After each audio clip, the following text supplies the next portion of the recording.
Fast there, Captain Cook. Where you heading? Gotta see Pop, Uncle Billy. Some other time, George. It's important. There's a squall in there. It's shaping up into a storm. Uncle Billy, telephone. Who is it? Bank examiner. Bank examiner. Should have called him yesterday. Switch it inside. I'm not crying, Mr. Potter. Well, you're begging. That's a whole lot of work. Well, all I'm asking for is 30 days more. Just a minute, son. Just 30 short days. I'll dig up that 5,000 somehow. Shut me up. Shut me up. Pop. Just Have a you minute. put any real pressure on these people of yours to pay those mortgages? Times are bad, Mr. Potter. A lot of these people are out of work. Well, then foreclose. I can't do that. These families have children. They're not my children. But they're somebody's children, Mr. Potter. Are you running a business or a charity war? Well, all I'm Not with my money. Mr. Potter, what makes you such a hard-skulled character? You have no family, no children. You can't begin to spend all the money you've got. Oh, I suppose I should give it to miserable failures like you and that idiot brother of yours to spend for me. He's not a failure. You George, can't say George. that about my father. George, You're George. not. You're the biggest man in town. Run along. Bigger than him. Run along. Bigger than everybody. Very Give you an idea of the Baileys. Don't let him say that about you, Pop. All right, son. All right. Thanks. I'll talk to you tonight. Well, what's the answer?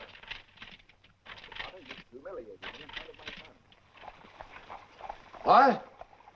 Why, that medicine should have been there an hour ago. It'll be over in 5 minutes for the plan. Where's this blade Varsa capsules? You. Didn't you hear what I said? Yes, sir. What kind of tricks are you playing away? Why didn't you deliver him right away? Don't you know that boy's very sick? You're hurting my sore here. You lazy loaf. Mr. Gower, you don't know what you're doing. You put something wrong in those capsules. I know you're unhappy. You got the telegram and you're upset. You put something bad in those capsules. It wasn't your fault, Mr. Gower. Just look and see what you did. Look at the bottle you took the powder from. It's poison, I tell you, it's poison. I know you feel bad.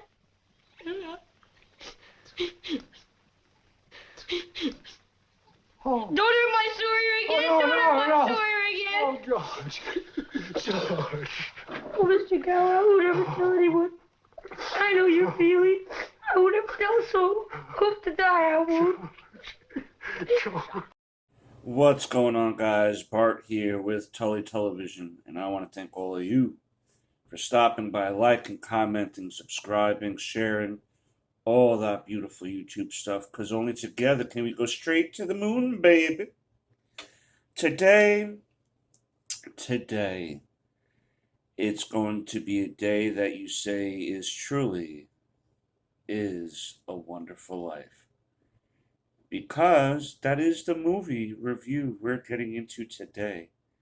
It's a Wonderful Life, starring a cast of iconic actors. And this movie came out December 20th, 1946.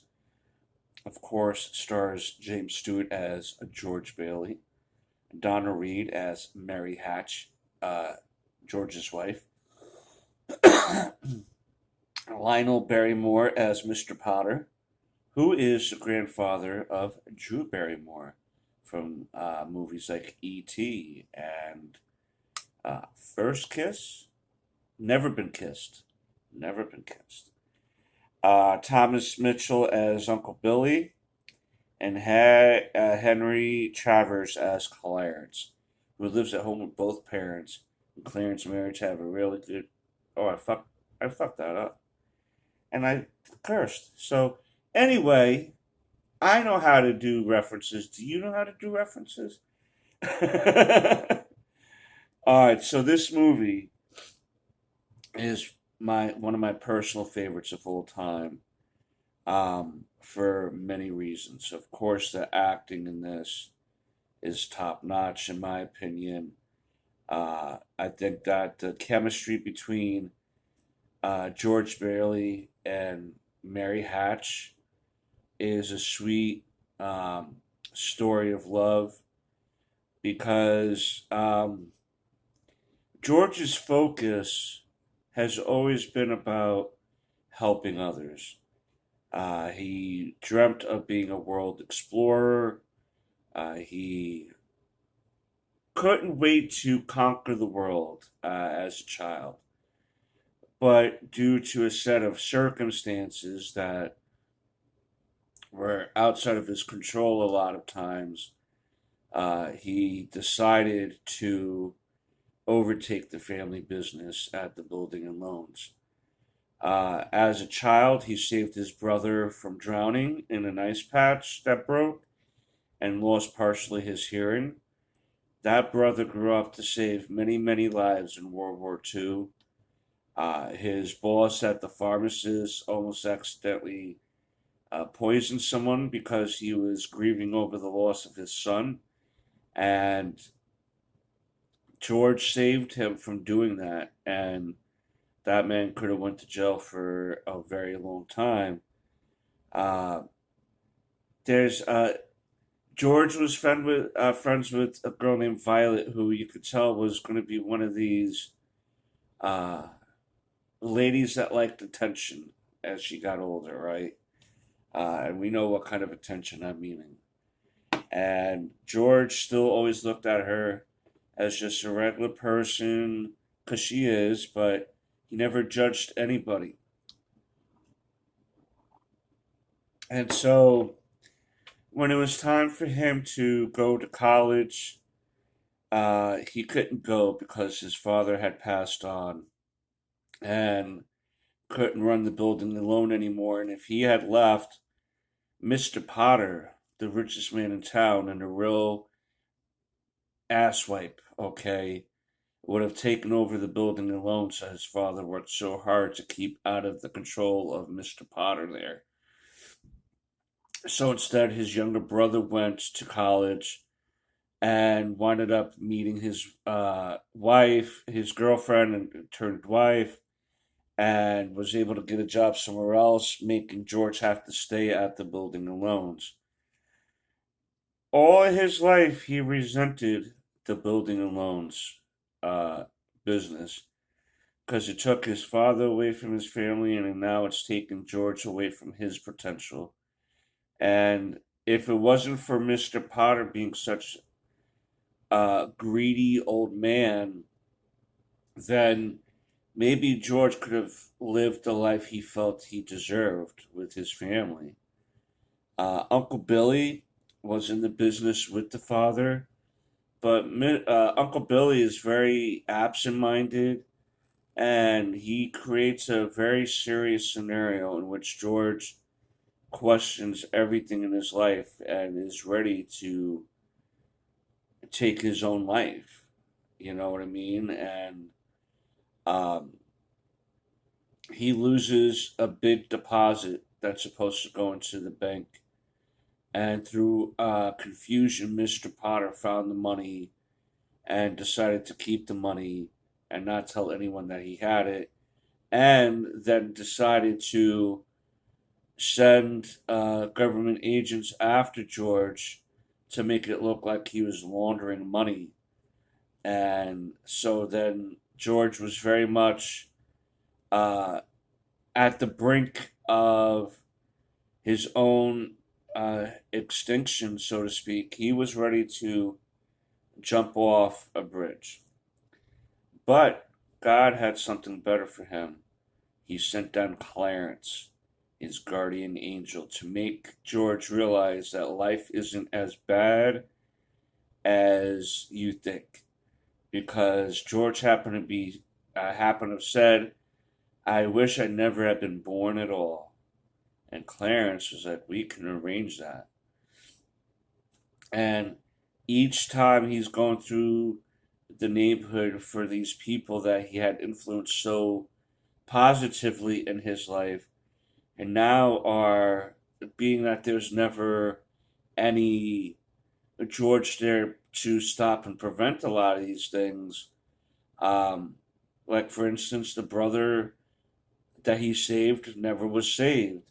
And then those soldiers in the war were never able to be saved themselves. So that's dozens of lives just right there. The pharmacist wound up going to jail and became a drunken vagrant because George wasn't there to stop him. Violet became like really entrenched in that street life because George wasn't there to help her along the way. Mary, his wife, is now an old lady living on her own, and the mother is running some sort of boarding house for travelers or what have you. And to see that these people aren't living the life that, oh, and his Uncle Billy is in a nut house. Because of George and realizing that all of his life, he was kind of a staple in a lot of people's lives and affected them for the positive, and seeing that it was truly a wonderful life after all. And he decides to ask for his life back. He goes back home, and everybody in town was able to chip in and replace the money that was lost, and um, getting these people off of his back. Now, and that's how the movie ends. And then a bell rings, and his daughter, George Bailey's daughter,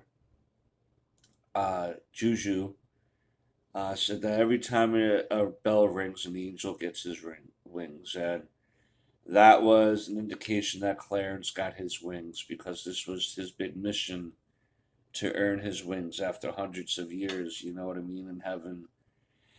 And it really ended on a high note.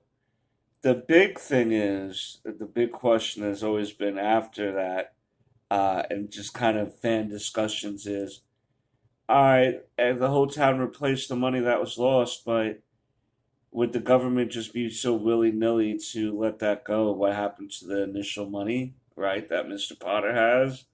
Because that was what was called about, right?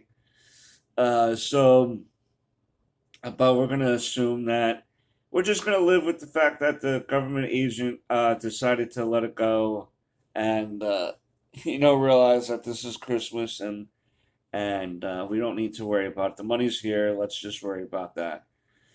Let's not worry about where the original money went to.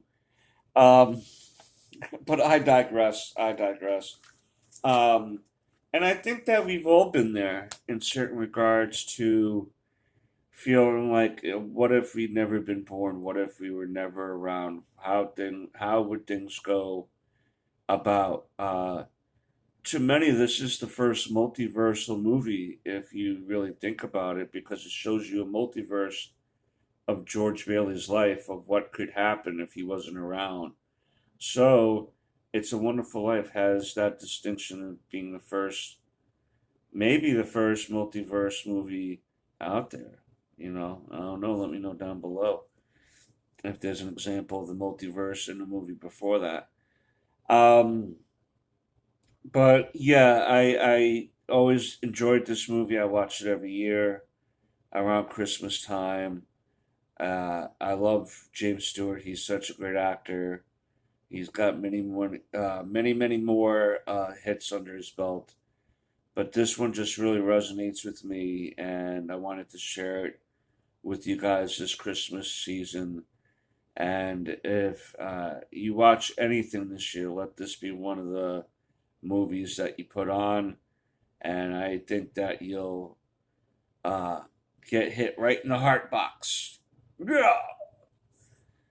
Yeah, maybe tear a little bit. I don't know, but you would certainly appreciate your life a little bit better, I think, watching this movie. That's my opinion. You let me know down below what you think of the movie It's a Wonderful Life down below. And until next time, peace, Snookums.